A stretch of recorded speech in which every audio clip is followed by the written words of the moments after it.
Dan. Oh, so we must jump to question seven.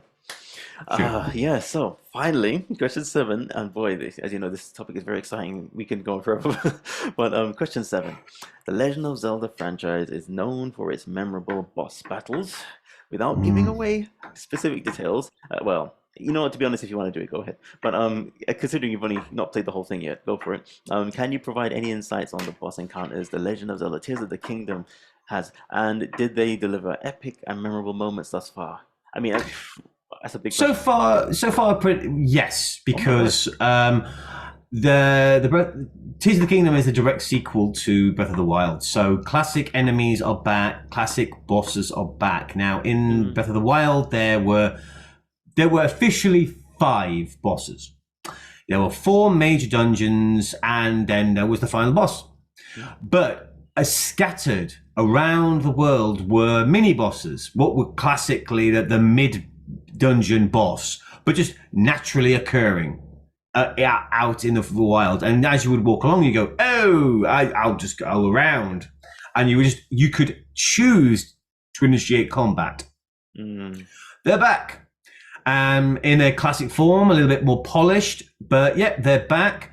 But we've got some new ones, and some of them are really, really interesting. Leaning into this idea that we mentioned before, the Zonai was a plot thread in Breath of the Wild, which is expanded upon in this one. Well, the Zonai are technologically advanced, and the Zonai have these technologically advanced mechanical, I want to say robot, but they're more constructs as enemies. It's Mm. basically a man-shaped bunch of boxes. Oh. But those boxes can be spread out to do wide range, can reconfigure themselves to different shapes. And initially, you've got to go around them, figure out which box is their weak spot, is the kind of like the control nodule, and target that. After you've done like half of its damage, half of its health bar off, it gives up on the facade of being a humanoid and just becomes a floating platform that strikes you from a distance. And it shows remarkably intelligent, real world robotic design. Because historically, when we've talked about the robot or roboto, Mm, a mechanical man, mm, it's always felt very anthropomorphized.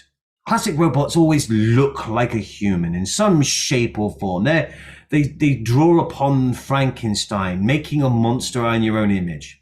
But as robotics has grown, more and more engineers have said, well, why do they all have 2 arms, 2 legs, and a head? They can be anything. We can make them, fit any design. So modular designs, swarm type robotics, which is basically a series of small robots that act as one unified whole, is growing in current technology. And they've used that idea in this. We had the start of the battle is a walking robot man. By the end of it, it's just a swarm of bugs a swarm of boxes attacking you. It's very clever. very That's in the sky, and then in the depths, we've got a bunch of new bosses as well, and that's fun. No, yeah, those I'm not gonna spoil. okay. Those, Fair enough. yeah, play the game, go down there in the dark, and wait until you run into one of those past. Whoa, whoa. Okay. You know what I think? I think we should have, especially when Suzuka comes back, just another little touch into this, considering the game is not finished. Yeah.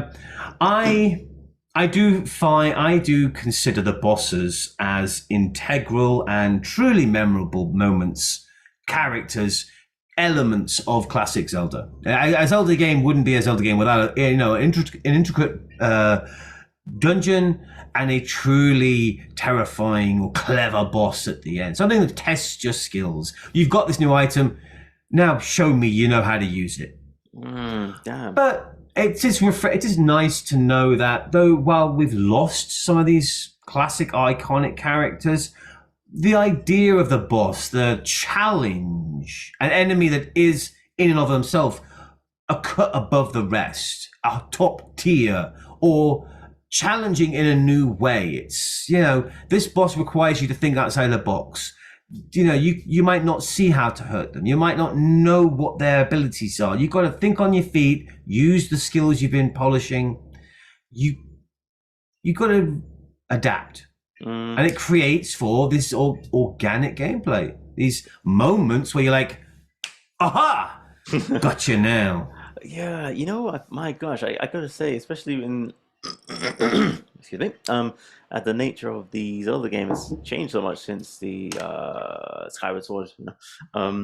The the notion of boss fights being essentially, if we've taught and we know what it's like to kind of rig a game so our students can win, our young ones. So some of the boss fights sometimes feel like that. In older games, I'm feeling it's like, okay, you're just waiting for him to stop and open his eyes, so you punch him in his eye or something. And he does it again. It's like, all right, it's cute and all, but it sounds like in this game, the boss is actually somebody you have to figure out how to actually battle. So the game sounds like it's jumped tremendously in terms of needing real strategy to actually. It's more like organic. Remember, we went on this whole spiel before when I started talking about our AI and the limits of it versus the intuition. That is to say, the AI couldn't discern which is factual and infactual, but if you're talking about something intangible like love and so on, and thus, when it comes to even interpreting the real world, there are limits to what a computer can understand because it's broken everything up into metrics. That is to say, disparate parts. Yeah, exactly. So a pixel is red, green, blue, and that's it. That's all that we can see in that so far. But if we were to go closer, we see more color. So when it comes to the real world, there are things that a computer may not be able to calculate a solution for when it comes to problems because it may not know what it's looking at yet. So when it comes to this game, it sounds like you're dealing with an interesting aspect where you have to look at the room and try and figure out what you're dealing with in terms of getting weapons to take on the boss, let alone how the boss works. So are we dealing with a routine again? Like the boss has a moment of just panicking and frolicking and so on until they calm down, but give you a moment to punch in the face. No, the only time the opponents so far, in these bosses do panic, but you have to have done significant damage. You have to kind of push them to the fight-flight state. They have disparate sections. At the beginning, they have fairly simple attack patterns. They know they attack in a way that favors their own form. So big, hefty, chunky guys try and gut check you or throw things at you. More nimble characters trying to get around you. But I have noted that they're a damn sight smarter in this game than they were in Breath of the Wild. They were bosses. Smart, and then I've been flanked by them. I've been caught off guard by bosses. They have a set number of movements because that's how the game mechanics work. You program these models to function, do this in this scenario, but they're able to adapt on the fly, so they're able to pull off different things. Wow. And so they'll some of the bosses will have the same lead up to different attacks to try and catch you off guard, or they'll be able to use the environment to outwit you. Obviously, they're not big-brained, 10th level chess masters. It's still a game based upon simple parameters. But I will say, I've been pleasantly pressured, pleasantly challenged in some of these fights. Especially if I've been ill-prepared. I wasn't expecting it, and then bam, the thing appears, and I'm like, oh, what do I do? And it's, I wasn't ready. I know this enemy, I know what they can do, but then, oh, what the hell was that? Something new happened. This is fantastic. I tell you, excuse me. And sadly, I'm gonna have to wrap up a bit earlier for next and carry on the tail end of this next week. But but just so I understand, are we saying that there's something like an AI in the bosses these days? No, it's a very, very fundamental AI. It's like we mentioned before, the difference between general intelligence and limited intelligence, like narrow intelligence. They have narrow intelligence. They're very good at what they do. They have a kind of preset arena. They know that if you're in this territory, they will attack. If you do this kind of attack, they lean into this one. If you favor this style, they do this. Like they have ways to. Yeah, do counteract you. One of the enemies in the dungeon almost plays footsie with you. It's clever. Oh wow. But there is little subtle changes to the way they fight. So the longer the battle progresses, the more damage you do. The more you figure them out, the more they change the way that they fight. All right, Not, man. but no, That's pretty. That's impressive. And again, we still haven't even finished the game. So, more let's to come. yeah, mate. And yeah, and speaking of which, with all the other topics we touched on, like AI and so on, no, not AI, AR, augmented reality and so on. Hmm. I love to again, when Suzuka comes back, I'd love to uh touch on our experiences with AR technology and so on. I mean, Mm. the Nintendo, as you said, as we know, the king of the handhelds, but naturally, once a smartphone came along, it just kind of took It the lends potential. itself to so many ways to play. It really does. Yeah. Having a giant touch screen, Mm. you can play it in so many ways. It's such a shame that mobile gaming's become such a garbage fire. The early days, it was, why it felt like a wild west. Like all new ways to play could grow out this new environment. But It sounds like the video game crash of mobile phone games.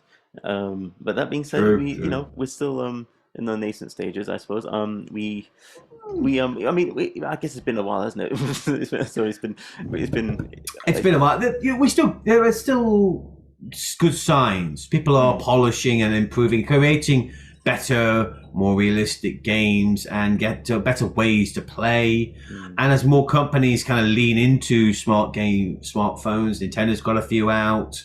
Other companies have got a few out, and you get some hits and misses.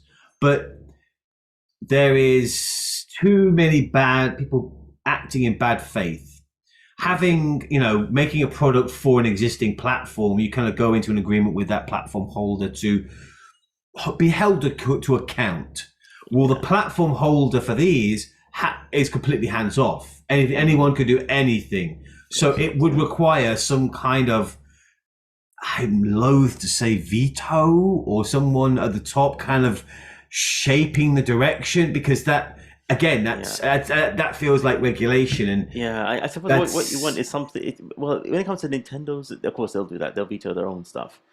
mm, But so yeah, I guess it's going to come down to publisher houses and so on, and which developers is somebody we should subscribe to and so on. And yeah. yeah, but Maybe just the audience. Maybe we have yeah, to take a little bit of accountability and stop playing trash games and start yeah. supporting better games.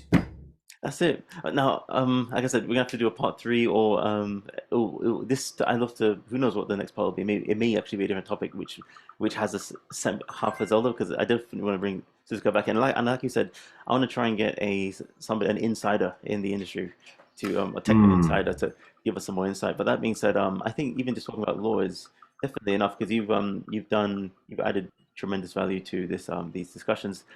Oh, Thank you very thank you. much. An insight, yeah.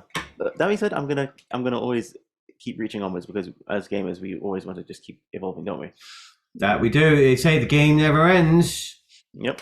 All right, mate. Well, I wish you a good one for today, and I wish you have I'll catch you next week for another round. Yeah, you too, buddy. See you soon. Peace. Bye. Peace.